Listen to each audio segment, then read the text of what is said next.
Moody really struggled with Daniel. It's funny you said that. Daniel just told me as we walked in, he just snapped his 37 consecutive games with a 3. Struggled, man. He's 4 for 7. He's been struggling, quite frankly. He's shooting less than 30% from the floor in the last 3 or 4. But I think our team's maturing a little bit. We got great minutes out of Anthony Perez. We got great minutes out of Marcanvis Hyman. We got great minutes out of Tomas Gallo. I think Dante continues to come. So it was a team effort, really. Game had no flow for us early.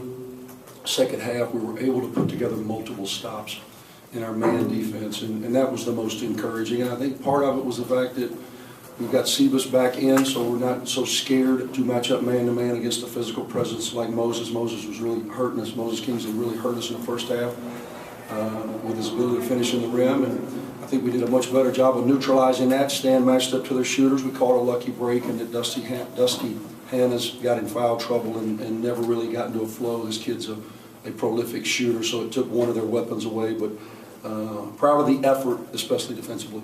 What was the key to holding Moses down in the second half? Well, I thought we shrunk the floor better. I thought in the first half we allowed him to play in a lot of space. The scouting report was, okay, if you allow him to get a deep touch, meaning anywhere inside the NBA 3, that we're not going to be able to help you much off digging, and you can't let him get to his right hand, left shoulder. And we did a much better job of forcing him to the right shoulder where he's not nearly as comfortable. A lot of second chance points tonight, 18 offensive boards, 47 to 29 overall edge on the glass. Huge for us, and that's an effort stat. You know, those are the things that jump off when I pick up a stat sheet.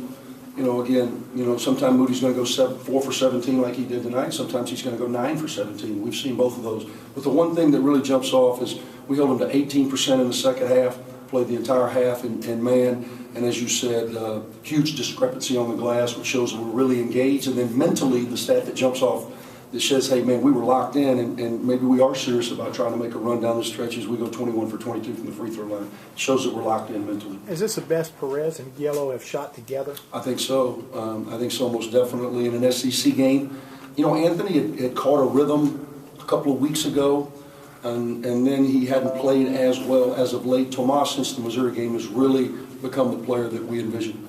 Yeah, you guys got down 19 to 8. It wasn't looking real good. What was the key to getting things turned around? I thought we were awfully tentative. I thought Arkansas was the aggressor.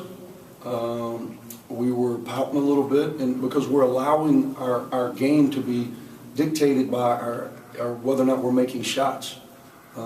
We can't allow that 3, 4, 5% that we have the ball offensively to affect the other 95% of the game, and we do that entirely too much. And it starts at the top, and we kind of get into our feelings a little bit.